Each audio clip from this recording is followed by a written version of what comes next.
Hey everybody, Karl here. This is going to be another mumble jumble video because I don't know what I've filmed and what I haven't. I've been pretty bad at that. But this is going to be from getting the Rx7 all but useless to a semi-running and driving vehicle. At the time you are seeing this car has driven up and down my driveway 4 times successfully, semi-successfully. There's a lot of work to be done and gonna continue that, but first, hope you enjoy what I've done so far. Consider subscribing if you want more of this car. Thank you. We're gonna try to get this thing roadworthy. It's a little bit off from being roadworthy, but we can get it there. Main thing I am doing is cleaning up and finishing the interior, putting it together. Maybe not all of it, but most of the interior is going to be put back together. I have a drive shaft that'll be here tomorrow. Doesn't matter to you because it's going to be the same video. I have all the brake stuff I need for tomorrow. So it's going to be pretty close to getting done. I've cleaned up most of the wiring under the dash. I need to build a bracket to hold the fuse panel because it didn't work out where I wanted it. I'll change it later. Maybe I'll get pissed off and change it now. We'll see. But right now, I've already got a new wideband in. That works. The car is running as it should. Everything engine bay wise is mostly there. I need to do a little bit of wiring to the transmission yet, so I have reverse lights and all that good stuff. I will have to modify the wiring harness to get some of the instrument cluster warning lights working. Right now they don't all work. I'll tackle that a little bit at a later date. I need to figure some things out. As long as the alternator's charging, I'm happy. Yeah, after that it's going to be all little itty bitty fiddly stuff. I got new door cups. These are where the door handles go because my old ones were roached.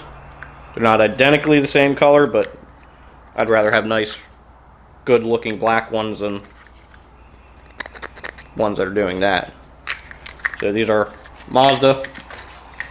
Got them off Amazon. Got them off Amazon. Dealer selling them on Amazon. That's the part number for them if you want to order them. A little bit expensive for little pieces of plastic, but yeah. Clean up the screws, hit them with some semi-gloss paint so they're not all terrible looking in there. I'm going to let them dry before I put these on. So I got seats in, I got the front carpets in. I need to find the door sill pieces. I don't know where they are. I have to dig for them. Might have to dig at my parents' house for them. Don't have the battery, the rear bins in, or the rear carpet in yet. But I need to route that wire that's for radio, wherever, my tuning wire. The biggest bummer is the wires for my fuse panel for the megasquirt aren't long enough to reach in the glove box where I originally wanted them. So it no longer reaches there. I might have to either A, extend the wires, put it on a big connector, or B, come up with a bracket down there somewhere and hide it out of the way and make it look decent. Some of this trim stuff doesn't fit the best, but whoop-de-doo. Need to figure out a radio situation. Really don't want to put a radio in the in this area, but I think I have a little auxiliary pocket I could put in here and make some way to clean it up nice. So all these gauges are wired. These 3 I don't have the senders for, which is the biggest bummer, because that's my coolant temp, oil pressure, oil temp, and they're HKS gauges, and they're very similar, very similar to the instrument cluster gauge faces. Can't speak. There's another one, HKS EGT gauge. Need to find a bung for that and run that sender. Night Sports boost gauge. Those were originally made for the FCs. so that's why it is pretty much identical to the gauge font. And then AEM digital fuel air ratio, because they didn't have, you know, HCAS never made anything like that. Everybody tuned off EGTs in the old days, and they don't do that anymore. So this is all pretty much together.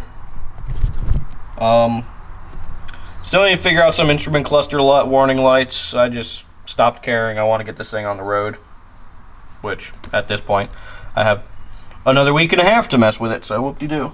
And today's a little bit of an exciting day. I finally threw my wheel and tire setup together. Not going to be permanent just because the tires are a little aggressive.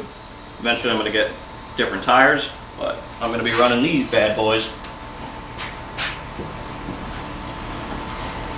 This is a wet European, little aluminum meshy, in 4x110, and this is 14x6. I don't know of another set of these wheels out here in anywhere. I've tried researching them. I get no information on them. Found one other guy in the Rx7 club who had a set of these wheels, and I think they were like a 13x5. They might have been like just stock size for first gen Rx7. They're either 13x5 or 13x6, maybe 13x5. I don't remember. These wheels were all but specifically manufactured for the first gen Rx7s, so the back spacing is pretty much right at the sweet spot with a nice meaty tire like this. I'll get a little bit more specific on the back spacing. I don't know it off the top of my head, but I got a Toyo Proxy RA1 on here right now. It's a 205/55 R14. It's pretty much a competition tire. It's super soft and gummy once you get them warm. Probably not going to run these forever, but for now they'll do. I'll probably do like a R888 or maybe even like a Falcon Azenis in this same size or something along those lines once I get a little bit more cash and want to get like a street tire, like a good street tire for the car. So we're gonna throw this on and see how it looks. I've got 3 more of these things that I need to refinish and put tires on it, so I'm going to be doing that throughout the next few weeks. But I'm just excited to put it on and see how it looks.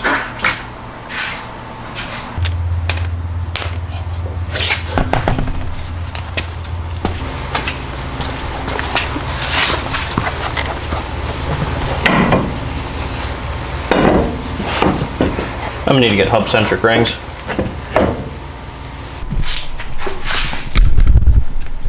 I mean, the front end's still up in the air, but that looks pretty good. At least I think so. Eternity later.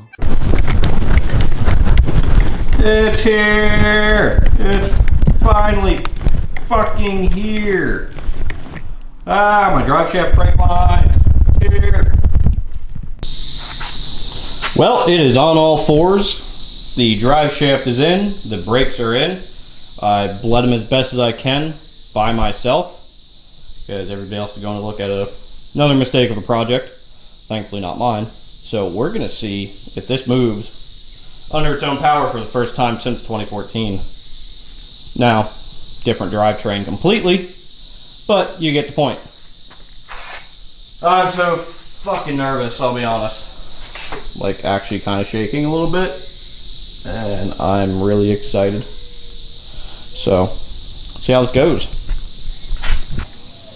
My assumption this is going to be very rough because it's the first time this thing's moved in forever. And I don't have a finalized tune in this thing, so it's kind of going to be whatever. I don't even know if the clutch is going to engage or what.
Managed to be what I expected. So, I'm happy though. It moves. I'm excited. It moves. It does things. That's gonna be this video. Alright, consider subscribing, everybody. Thank you.